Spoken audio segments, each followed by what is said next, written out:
Big boss एक ऐसा show है जिसके बारे में बात करने के लिए बहुत वक्त चाहिए, लेकिन इस सीजन को हम रिव्यू करेंगे कम से कम समय में। तो गाइज आपको मजा आएगा, थोड़ा रोस्टिंग भी कर लेते हैं। लेकिन अब शुरुआत करते हैं हम बिग बॉस की एक्चुअल स्टोरी से। बिग बॉस एक ऐसा शो है जिसे बनाया गया था बिग ब्रदर की तर्ज पे। आई थिंक हॉलीवुड का कोई शो था ये, बाहर का कोई शो था जो ये शो काफ़ी फेमस हुआ।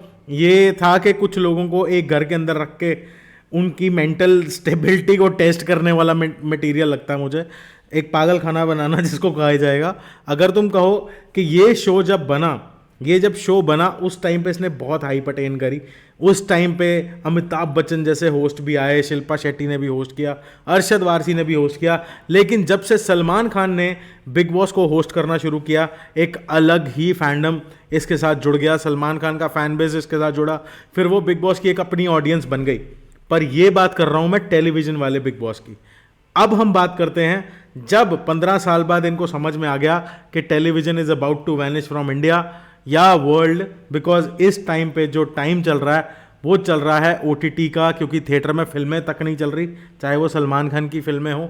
एग्जाम्पल के तौर पे देख लो किसी का भाई किसी की जान, बहुत फुद्दू फिल्म थी। और अगर हम बात करें, सलमान खान ने फिर ये शो को लेकर आया OTT के ऊपर। और हाँ, पहला सीजन कब आया था इसके बारे में तो हमें पता ही नहीं था। ये हमें तब पता चला कि ये सीजन OTT 2 है। भाई बिग बॉस का OTT का सीजन 2 है, ये हमें तब पता चला कि पहला सीजन इन्होंने करण जौहर से होस्ट करवाया। और वो सीजन किसी को पता ही नहीं है उसमें कौन था कौन नहीं था, उसमें क्या हुआ था, किसी को नहीं पता। तो ऑनेस्टली यहाँ पे हमें पता चलता है कि एक सीजन आ रहा है बिग बॉस का जो कि OTT पे आ रहा है, जो कि जियो सिनेमा ऐप पे आ रहा है। और इसके अंदर पहली बार OTT के स्टार्स को बुलाया जाएगा। वो हमें कैसे पता चलता है? कुछ यूट्यूबर्स जिनको इनवाइट आया था उन्होंने हल्ला बोल दिया यूट्यूब के ऊपर कि हाँ भैया शायद मुझे बुला रहे हैं, शायद एक बड़ा प्लेटफॉर्म मुझे बुला रहा है, शायद एक नई अपॉर्चुनिटी मुझे बुला रही है। बिग बॉस वालों ने उसे बाहर निकाल दिया।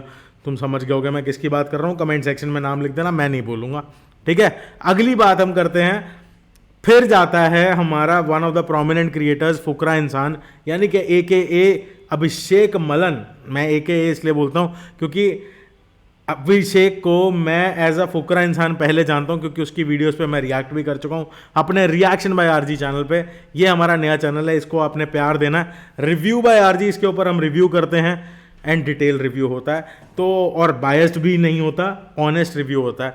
तो अभिषेक मलन यानी कि फुकरा इंसान पहुँच जाते हैं बिग बॉस के सेट पर। हमें बड़ी खुशी थी कि चलो एक क्रिएटर जा रहा है, लेकिन जब ये शो की शुरुआत होती है, यानी कि ग्रैंड प्रीमियर बोलते हैं उसको, ग्रैंड प्रीमियर वाले दिन जब अनाउंसमेंट होती है कि फुकरा इंसान को जनता ने वोटिंग में नंबर 1 पे रखा है, तो उसे नंबर 6 पे करने के लिए नकली हवा की जाती है। वहाँ पे आ जाता है यूट्यूबर्स को, यानी कि हम जैसे यूट्यूबर्स को गुस्सा। हम बना देते हैं अपनी पहली वीडियो बिग बॉस से रिलेटेड, और वो पहली वीडियो के अंदर मैंने आपको पहले ही टॉप 5 बता दिए थे। ग्रैंड प्रीमियर रिलीज होने के बाद जो मेरी पहली वीडियो आई है, अब उसमें जाके चेक कर सकते हो, मैंने आपको सीजन के टॉप 5 बता दिए थे। टॉप 5 में थे अभिषेक मलन, जिया शंकर, पूजा भट्ट, मनीषा रानी और बेबिका। तो ये 5 मैंने बताए थे पहले एपिसोड के अंदर, क्योंकि हमें पता लग गया था कि इनकी स्क्रिप्टेड स्ट्रैटेजी क्या होने वाली है। वहाँ पे जनता की आवाज़ के नाम पे 3 से 4 लोग बिठा दिए जाते हैं, मुझे तो गिनती भी नहीं याद कितने थे। एक MC स्टैन था, आई थिंक एक सनी लियोन थी, और सनी लियोन तो चलो बनी ही बिग बॉस की वजह से, वो तो वही करेगी जो शो करेगा। MC स्टैन भी बिग बॉस की स्क्रिप्ट के तलवे चाटता नजर आया। उसके बाद अगर हम बात करें यहाँ पे, वो नकली हवा वाला कौन था, वो उसका तो नाम भी नहीं पता, कोई न्यूज़ एंकर वगैरह है, ठीक है, उसकी हवा असली है चूतिए की। तो मैं तुम्हें बताता हूँ, अगर हम बात करें नकली हवा करके फुकरे को डिमीन करने की कोशिश करी। अगले हफ्ते फिर वीकेंड के वॉर पे सलमान खान ने इमेज डिमीन करने की कोशिश करी यूट्यूब क्रिएटर की, ये बोल के कि तुम्हारे मुंह में गूं, ये बोला गया। उसके बाद पूजा भट्ट की स्ट्रैटेजी ये रही कि फुकरे की परवरिश पे सवाल उठाओ। फलक नाज जो कि एक टीवी एक्टर थी, वो भी मुझे यहीं पे आके पता चला कि इनके भाई ने कुछ किसी पुलिस केस वगैरह के चक्कर में ये हाइप में आई थी, तो इसलिए बुला लिया था, ठीक है। तो वहाँ पे पूजा भट्ट ने परवरिश पे सवाल उठाए थे फुकरे की, और सारा यूट्यूब चढ़ गया था पूजा भट्ट के बाप के ऊपर, महेश दल्ले के ऊपर। तो बेसिकली ये सीन हुआ, महेश दल्ले वाला सीन तभी फेमस हुआ। उसके बाद परवरिश वाली बात पे सवाल उठे, फुकरे को गे बोला गया, फुकरे को जनानी बोला गया, शो के अंदर बाय नोबडी, मतलब बेवकूफ़ का बच्चा अविनाश, जिसको एक्चुअली एक अच्छा नाम मिला है शो के अंदर से और जो रियलिटी भी है। दिया किसने, उसके ऊपर हम जर्नी के साथ साथ आएंगे, ठीक है। उसके बाद एक हफ्ते बाद बिग बॉस के अंदर जब इनको समझ में आ गया कि फुकरा इंसान का स्टारडम बहुत बड़ा हो गया है यूट्यूब के ऊपर, आई थिंक यूट्यूब से बहुत बड़ा एक सोर्स ऑफ सपोर्ट आ रहा है, तो वहाँ पे वो सीन हुआ। लेकिन एक्चुअल हाइप बिग बॉस को कहाँ से मिली? बिग बॉस को एक्चुअल हाइप मिली पुनीत सुपरस्टार के 12 घंटे की जर्नी में। 12 घंटे में बिग बॉस की माँ बहन एक करके पुनीत सुपरस्टार शो छोड़ के चला गया और उसे कहा तो यही गया कि निकाला गया, लेकिन वो 12 घंटे ने जियो सिनेमा की रेटिंग को 4.2 से माइनस तक ले जाने की हालत कर दी थी, यानी कि 0.8 तक रेटिंग चली गई थी ऐप स्टोर पे जियो सिनेमा की। फिर इन्होंने पैसे वैसे खिला के नकली रिव्यूज़ डलवा के रेटिंग ऊपर करनी शुरू करी और 3-4 हफ्ते लगे उस रेटिंग को नॉर्मल करने में। उसके बाद इनको ये समझ में आ गया कि अगर हाइप आ रही है इस शो की तो मनीषा रानी से आ रही है या फिर फुकरा इंसान यानी कि अभिषेक मलन से आ रही है, तो और क्रिएटर्स को लेके आते हैं। अब बिग बॉस का घर हो और वहाँ पे लड़ाई ना हो, ये कभी हो नहीं सकता। तो इस चक्कर में इन्होंने प्री कॉन्ट्रोवर्शियल स्टोरी उठाई, एल्विश यादव और आशिका भाटिया दोनों को उठाया और ले आए। इनको लगा कि आशिका भाटिया और एल्विश यादव लड़ेंगे और फुकरा इंसान एल्विश को सपोर्ट कर सकता है, तो उस चीज़ के अंदर एक बड़ी भसड़ हो सकती है ऑनलाइन, तो उससे शो को और हाइप मिलेगी। लेकिन एल्विश के आने से ही उतनी ही हाइप मिल गई। और लेकिन वहाँ पे क्या हुआ, बिग बॉस की स्क्रिप्ट का प्लान का मलिया मेट हो गया, क्योंकि आशिका भाटिया और एल्विश यादव वहाँ आके दोस्त बन गए। और वहाँ पे क्या होता है, फिर इनको दिखा कि एल्विश वर्सेस फुकरा हो सकता है, तो किसी तरीके लड़ाई कराई जाए। तो पहले ही वीकेंड के वार में जब सलमान खान नहीं आए थे सिगरेट पीने के बाद, मतलब सिगरेट पीते नजर आते हैं ना सलमान खान आजकल शोज़ के अंदर, तो सिगरेट पीने के बाद जब अगले हफ्ते में वो भांजे को बुलाया गया, भांजे का क्या नाम है, भांजे का नाम नहीं पता, भांजा ही बोलेंगे, एज अ होस्ट बुलाया गया बिग बॉस का, तो वहाँ पे चिट्टे से कपड़े डाल के आया था ना बाजे वाले, वो जिसके अंदर फ्लेवर जो पूजा भट्ट को ऑडिशन दे रहा था, उसकी बात कर रहा हूँ मैं। वो बंदे की बात करते करते आपको बता देता हूँ, वो बंदे ने क्या करा, वहाँ पे आके फुकरे को और एल्विश को लड़वाने के लिए शुरुआत करी, पहली बात बोल के कि तुम पहले क्रिएटर को दोस्त बनाते हो, बाद में उसका गला काटते हो। ये बात बोली। धीरे धीरे इन्होंने हर सीजन में, हर रोज़, हर एक वीकेंड में, पूजा भट्ट ने भी कोशिश करी कि किसी तरीके फुकरा वर्सेस एल्विश हो जाए। पूजा भट्ट के फ़ोन तक पकड़े गए। पूजा भट्ट को 4 घंटे के लिए बेफिजूल डॉक्टर का बहाना करके बाहर बुलाया जाता है, पूरा शो दिखाया जाता है।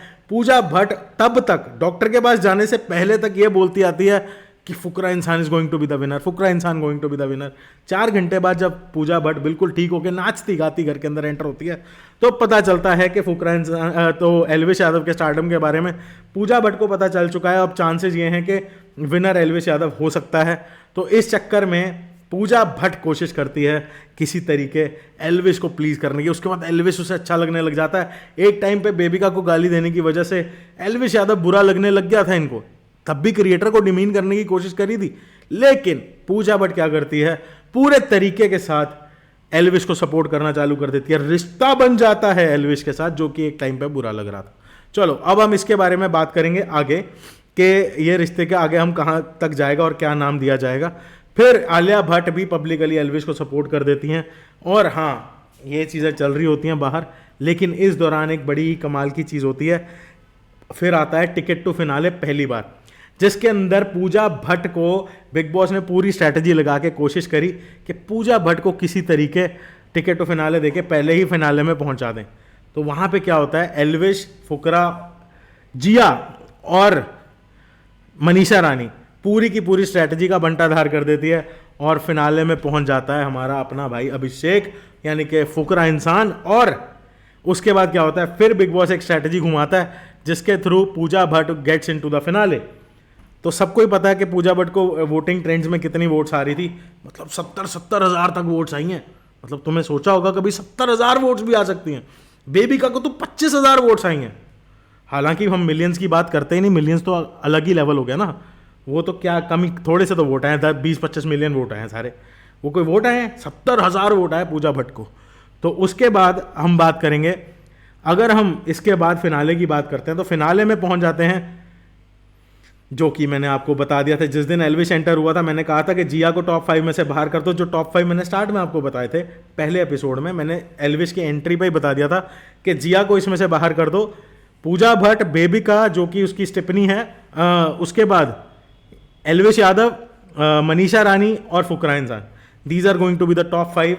ये हमने पहले ही दिन बोल दिया था एंड वही आपको देखने को मिला है। प्रेडिक्शन कभी गलत होती नहीं मेरी बिग बॉस से रिलेटेड, क्योंकि इनकी स्क्रिप्ट को समझता हूँ यार, इसी इंडस्ट्री से हूँ थोड़ा सा, तो समझ जाता हूँ कि इनकी क्या गेम हो सकती है। तो उस चीज़ को ध्यान में रखते हुए फिर फिनाले होता है। फिनाले के अंदर स्टार्ट में पूजा भट्ट तितर हो जाती है नंबर 5 पे बाहर, विद नंबर 5 पे बाहर। उसके बाद नंबर 4 पे बाहर होती हैं बेबिका। तो भाई नंबर 5 पे धुएं में उड़ जाती हैं मनीषा जी, क्योंकि इस बार इन्होंने वो रखा ही नहीं कि ब्रीफ केस लो और बिग बॉस 17 में एंटर कर जाओ। नहीं तो पहले ये सीजन में रखा जाता था, लेकिन इस बार रखा नहीं गया और सीन चेंज हो गया। उसके बाद अगर हम बात करें फिनाले के अंदर, इन्होंने एक और पैंतरा खेला कि लाइव ऑडियंस देखने आए। 70 लाख की लाइव वॉचिंग थी भाई जब एल्विश जीता है ये सीजन। तो उस टाइम पे ये क्या करते हैं, लाइव वॉचिंग लाने के लिए लाइव वोटिंग का वाला फंडा खेलते हैं कि लाइव वोटिंग चलेगी। तो इस चक्कर में लोग बैठ के फ़ोन लेके बैठ गए कि हाँ भैया किसी तरीके, और इतना पकाया इन्होंने फिनाले में, कृष्णा के फुद्दू जोक्स, उसके बाद सलमान खान का बकवास लाफ्टर। अगर हम बात करें पूजा भट्ट की घटिया परफॉर्मेंस, इंक्लूडिंग बेबिका की वाहियात परफॉर्मेंस, सारा कुछ कर करा के इन्होंने ऑडियंस को पकाया सिर्फ लाइव वोटिंग के चक्कर में, एल्विश और फुकरे के चक्कर में। वहाँ पे लोग लाइव देख रहे थे। स्ट्रैटेजी अच्छी थी क्योंकि ऑडियंस ने बैठ के देखना था अपने बंदे को सपोर्ट करने के लिए, और वही चीज़ हुई। 15 मिनट की वोटिंग रखी ताकि ऑडियंस जुड़ी रहे, और फिर उसके बाद इन्होंने डायरेक्टली एल्विश यादव को विनर अनाउंस कर दिया, जो कि आज की डेट में विनर हैं बिग बॉस सीजन OTT 2 के, पहला wild card winner from big boss. और हाँ, इससे एक और हाइप मिली, अगला सीजन होगा कि नहीं होगा, अगले सीजन में इन तीनों में से कौन होगा कौन नहीं होगा। हालांकि मैं आपको एक इनसाइडर न्यूज़ दे देता हूँ, जिया शंकर से बात की जा रही है बिग बॉस 17 के लिए, और हाँ हो सकता है मनीषा रानी भी आपको बिग बॉस 17 में नजर आए। एल्विश ने तो बड़ा क्लियरली बोल दिया कि इस सीजन में मैं नहीं जाऊंगा, अगले सीजन की अगर बात होगी तो हम देखेंगे कि हम जा सकते हैं टेलीविजन वाले में या नहीं, लेकिन फिलहाल के लिए इस सीजन में Elvish Yadav is not going to Bigg Boss 17। Fukra Insaan के चांसेस हैं, अगर वो जाना चाहें तो जा सकते हैं, बिकॉज उनकी एक जर्नी जो माना जा रहा है कि पहले दिन से बिग बॉस के घर में थे, जीतना बनता था, तो उस चीज़ को ध्यान में रखते हुए फुकरा शायद इस चीज़ में चला जाए कि वहाँ ट्रॉफी नहीं ला पाया लेकिन यहाँ लेकर आऊँ, तो इस चीज़ को सोच के लाया जा सकता है। लेकिन 4 महीने का बिग बॉस 17 होने वाला है। बिग बॉस के अंदर ऑनेस्टली मैं बताऊं, कभी एल्विश वर्सेस फुकरा था ही नहीं।